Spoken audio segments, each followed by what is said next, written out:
Bhutan PM ने कहा, हमारी सीमा में नहीं है कोई चीनी गांव। भारत के लिए खतरे की घंटी। भारत के इलाकों पर कब्जा करना चाहता था नेपाल। अब हुआ ये हाल, छोड़ दिया काला पानी पर अपना दावा। दोस्तों, आज की वीडियो में हम इन्हीं सब खबरों के बारे में विस्तार से बात करेंगे, तो वीडियो को फटाफट से लाइक कर दीजिए और कमेंट में जय हिंद जरूर लिख दीजिए। दोस्तों, पहली खबर की बात करें तो भूटान के प्रधानमंत्री लोटे शेरिंग ने इस बात से अब इनकार कर दिया है कि चीन ने उनकी सीमा में 10 गांव बना लिए हैं। अब उनके एक साक्षात्कार में उन्होंने क्या कहा है उसे जान लेते हैं। तो पीएम लोटे शेरिंग ने कहा है कि जिन गांवों के बारे में खबरें आई थी वो चीन में नहीं है। इसे लेकर मीडिया में काफी खबरें आ रही हैं, लेकिन ये बड़ी बात नहीं है क्योंकि ये सच नहीं है। हमने साफ कहा है कि भूटान की सीमा में कोई घुसपैठ नहीं हुई है। ये एक अंतर्राष्ट्रीय सीमा है और हम जानते हैं कि वास्तव में हमारा क्या है। अपने ही बयान से पलटे भूटान पीएम। भूटान की पीएम ने ये भी कहा है कि चीन का डोकलाम का समाधान खोजने में समान अधिकार है। प्रधानमंत्री लोटे शेरिंग ने कहा कि डोकलाम विवाद का निपटारा करना सिर्फ भूटान से नहीं हो सकता। इसमें 3 देश है, कोई छोटा या बड़ा देश नहीं बल्कि सभी बराबर है। सभी की 1/3 जिम्मेदारी है। भूटानी पीएम ने कहा कि हम डोकलाम विवाद का हल निकालने के लिए तैयार है। जैसे ही बाकी के 2 पक्ष तैयार हो जाएंगे हम इस पर चर्चा करेंगे। पीएम शेरिंग का ये बयान 2019 के उस बयान से अलग है जिसमें उन्होंने कहा था कि मौजूदा ट्राई जंक्शन के पास एक तरफा कुछ भी नहीं करना चाहिए। भारत के लिए चिंताजनक। आपको बता दें कि भूटान भारत के लिए सबसे अहम देशों में से एक है। भारत से भूटान की करीबी का अंदाजा इस बात से लगाया जा सकता है कि थिम्पू का चीन के साथ अब तक राजनयिक संबंध नहीं है। हालांकि चीन लगातार भूटान को अपने प्रभाव में लेने की कोशिश करता रहा है। ऐसे में भूटान के पीएम का बयान भारत के लिए बेहद चिंताजनक माना जा रहा है। रक्षा विशेषज्ञ ब्रह्मा चेलानी ने कहा कि भूटान के प्रधानमंत्री के बयान से पता चलता है कि वो अपनी साख बचाने के लिए दावा कर रहा है कि जिन क्षेत्रों पर चीन ने चुपके से कब्जा कर लिया है वे भूटानी क्षेत्र नहीं है। हालांकि उन्होंने आशंका जताते हुए कहा कि ये भूटानी क्षेत्रों पर चीनी दावे को और बढ़ा सकता है। चीन ने डोकलाम के पास बनाया गांव। 8 महीने पहले आई सैटेलाइट तस्वीरों में इसका खुलासा हुआ था कि चीन ने डोकलाम से 9 किलोमीटर दूर भूटान के अमोचू घाटी में गांव बसा लिया है। भूटानी इलाके में मौजूद इस गांव का नाम चीन ने पंगड़ा रखा है। बीते साल नवंबर महीने में इस गांव के निर्माण की तस्वीरें आई थी। इन तस्वीरों में लगभग हर घर के आगे कार खड़ी नजर आ रही है। डोकलाम के पास भारत, चीन, भूटान तीनों देशों की सीमाएं मिलती है।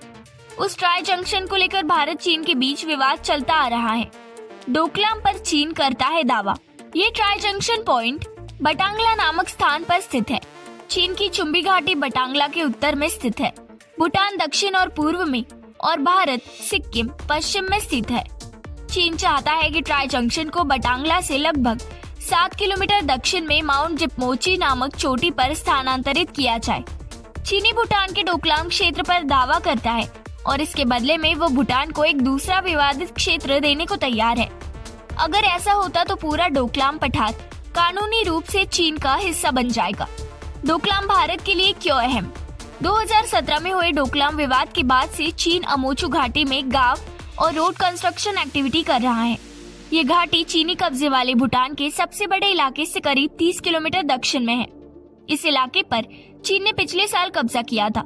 इन एक्टिविटी की वजह से सिक्किम में भारतीय सुरक्षा बलों की चिंता बढ़ गई है।